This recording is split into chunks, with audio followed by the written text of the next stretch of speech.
Well, Fantastic Four is soon making their MCU debut, and despite all the changes they're making, I've been mostly positive about my expectations for it. And though I likely want it to be good way more than most people out there defending any criticism against it, the closer it gets to release and the more we learn about the movie, the more red flags I can't help but see. Seriously, I really do want it to be good. I love the Fantastic Four. Galactus is my favorite part of Marvel lore. I want the MCU to get its groove back, and us Fantastic Four fans have already suffered so much when it comes to movie adaptations. Come on. But I ain't gonna pretend I'm Alicia Masters and that I can't see those red flags. As if pretending they aren't there will somehow force this movie to be what I want it to be, as so many people playing preemptive defense for these studios seem to do so often. So contrary to what it's gonna sound like, this video ain't doom and gloom. It's just an honest look at the 4 biggest red flags I'm seeing that are making me worried about if this is gonna be an actual Fantastic Four movie, or if it's gonna be one in name only like Shang-Chi and Eternals were.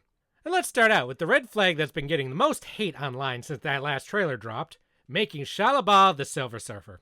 So anyone bitching that they gender swapped Silver Surfer is just wrong. Norrin Radd and Shalla-Bal are 2 entirely different characters. However, anyone saying, "Duh, she was Silver Surfers in the comics, idiot. You're such a fake fan and a grifter," is not only wrong, but proving themselves as the fake fan and grifter who's just full of total horse crap. Now real quick, for those of you who don't know who the hell this Shalla-Bal is in the comics, she was the woman Norrin Radd loved, and one of the main reasons he sacrificed himself to become a Herald of Galactus in order to spare her and his planet. Oh yeah, Shalla-Bal has been a Silver Surfer in the comics, in an alternate universe future where every character had massive changes, and even within that specific comic, she's an incredibly minor character among a cast of just about every Marvel hero, villain, and side character. And even then, she isn't the Silver Surfer in the comic. She was transformed to have similar powers to her love, Norrin Radd, so that they could be reunited. He's the Silver Surfer in the comic, and she's acting as his partner. And almost immediately after appearing, she's killed, and the majority of her role is Norrin Radd mourning her.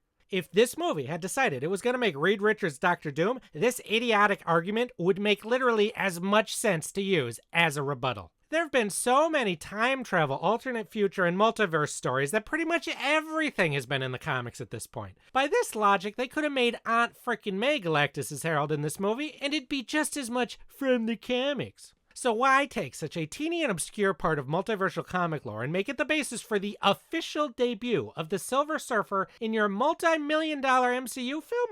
There's 2 reasons, and they're both stupid. 1, they think Silver Surfer is just a design, not a character. And someone thought making him a girl would be more visually interesting. And 2, because the MCU has a very stupid rule.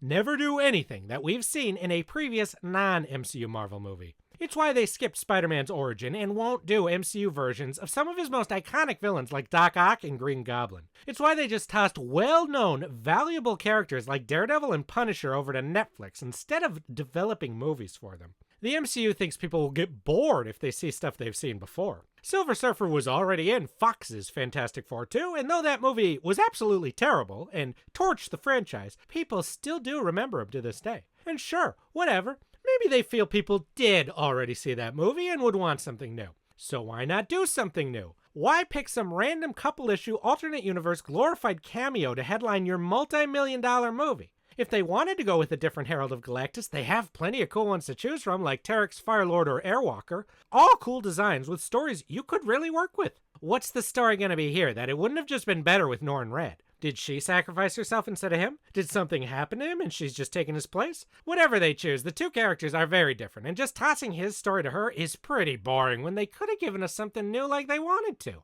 So this is a worry to me, because it tells me that not only are they very comfortable with just changing the lore of these iconic characters for no apparent reason, but that they haven't actually done any of the research into the lore that they are choosing to use. They just saw a girl Silver Surfer and thought, hey, it's from the comics, right? Put her in. But you know, a girl Silver Surfer could still have worked if they designed it right, but instead of doing the female equivalent of Norrin Radd's naked silver six-pack design, they wanted to make sure to make a silver chick no one could possibly objectify. And so our MCU Silver Surfer looks like a half-deflated cheap blow-up doll with a face poorly drawn on it. Boy, that'll get the cosplayers and fan artists excited. Red flag number 2 is, Is Johnny Storm even Johnny Storm anymore? In a recent interview, we saw the cast's thoughts about their characters. Though most nerd media commentators overblew some of their comments, especially about how Sue represents the societal perception of femininity of every decade she's written in, something that I thought was interesting but had a lot of people clutching their anti-woke pearls. But there was one comment that rightfully got a lot of people frickin' worried and a bit pissed, and that was about the Human Torch. And I quote, "Myself and Kevin was speaking about previous iterations of him and where we are culturally. He was branded as this womanizing, devil-may-care guy, but is that sexy these days? I don't think so. This version of Johnny is less callous with other people's feelings, and hopefully there's a self-awareness about what's driving that attention-seeking behavior." Every line of that tells me that Johnny Storm might not even be in this movie. Like every character, Johnny's gone through a lot of growth in the comics, and is portrayed differently by different writers, but he's always been portrayed a certain way. He's the celebrity of the group. He loves the spotlight of being a superhero and lives like a bit of a rock star. Over the years, Johnny's had a lot of girlfriends, both long-term relationships and one-off flings, and it's a pretty big part of his character. Womanizing, devil-may-care, callous with other people's feelings, and attention-seeking are all words I would associate with Johnny Storm.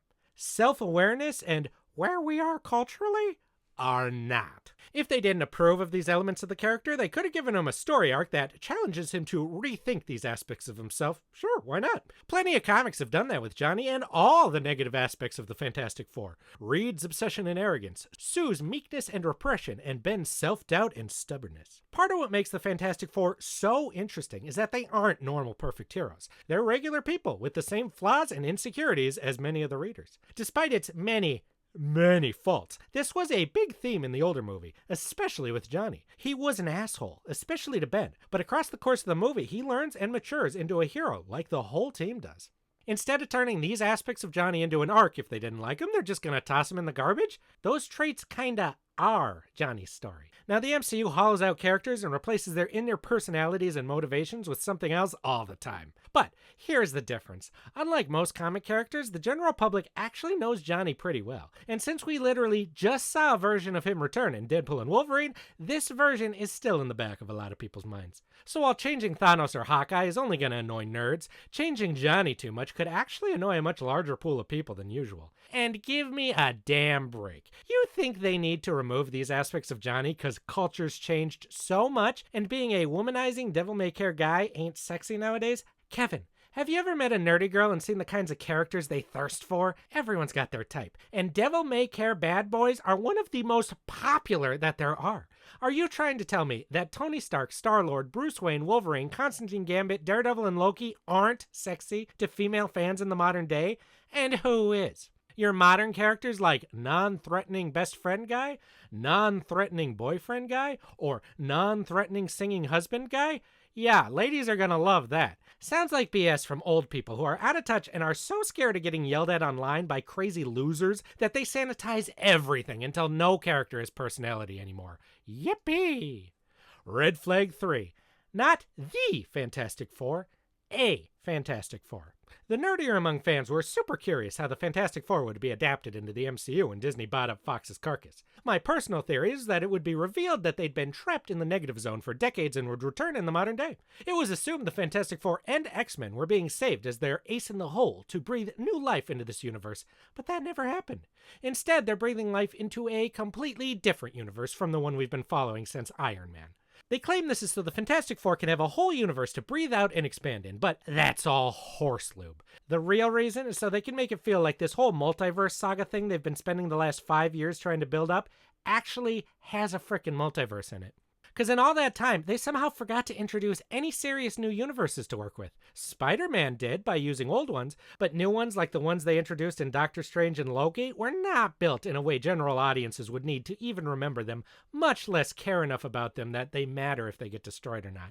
Putting the Fantastic Four in another universe and having that movie lead into Doomsday is a cheap way to make this feel like a multiverse, even though there was no real reason to do this besides that. Basing Fantastic Four in another universe makes them feel completely detached from the rest of the MCU. This isn't the Fantastic Four, like Iron Man or Captain America are the Iron Man and the Captain America. This is just a Fantastic Four, one of likely infinite Fantastic Fours out there in the multiverse. Back in the day, it was like this mostly by necessity, due to the rights to different characters being split between different studios. Every superhero movie was its own universe, but the MCU changed that. By basing these characters in the same world, it actually started to feel like how awesome the comics were. Really, why the hell wouldn't Iron Man, Captain America, and the Hulk all exist in the same universe? And though that was awesome, not having characters like Spider-Man, the Fantastic Four, and the X-Men in the universe made it feel a lot smaller than it should be. So when they finally found a way to get Spidey in, we all started speculating what the MCU would look like with the Fox properties added in too. But we're not getting that.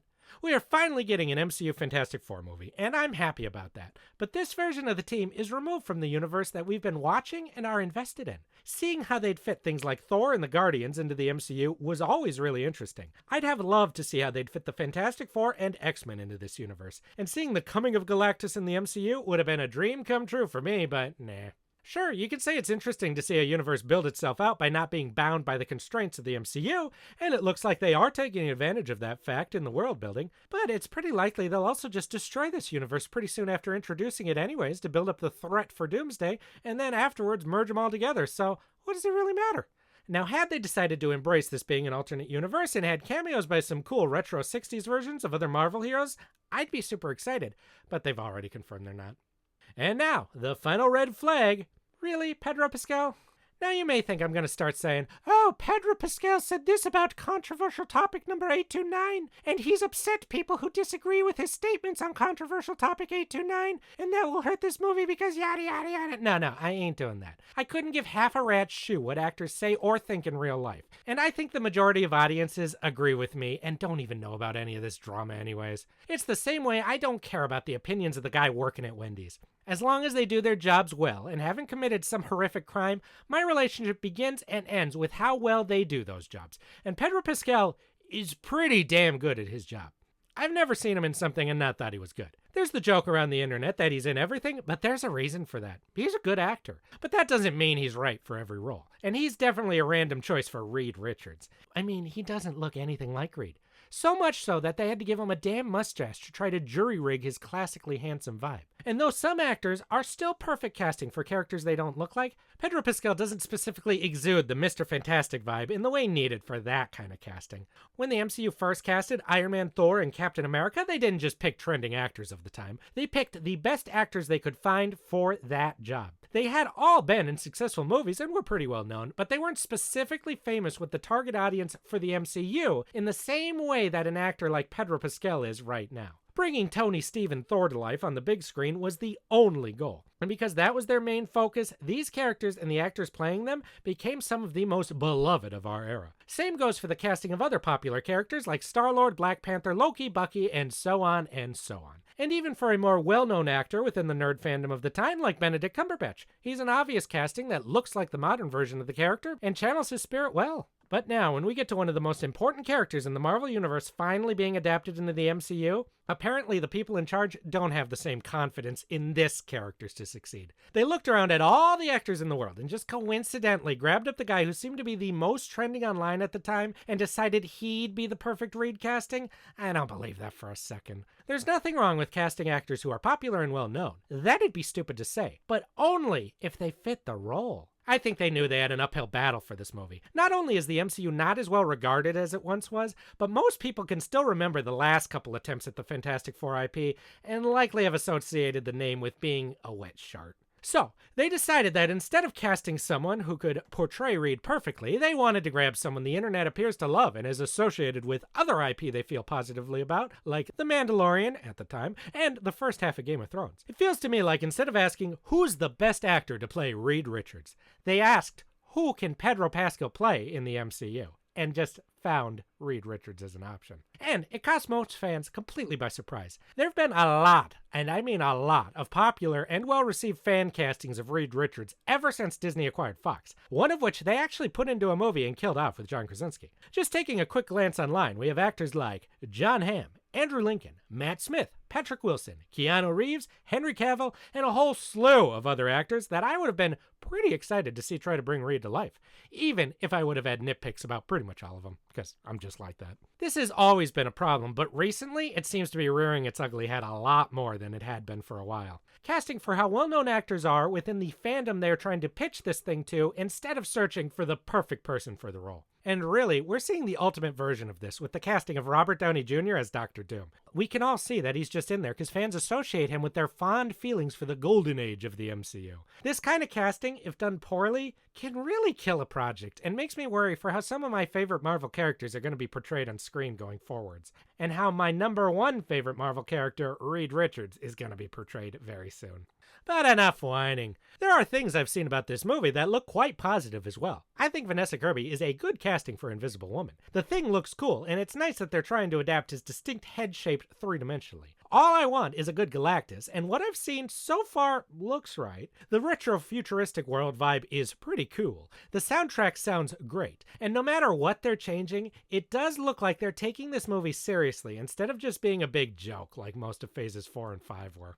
These red flags don't make me sure this movie will suck like the ones I got from movies like Borderlands or Madam Web. But they do make me very concerned, and I ain't gonna pretend they don't just because I still have hope for this movie. But what about you?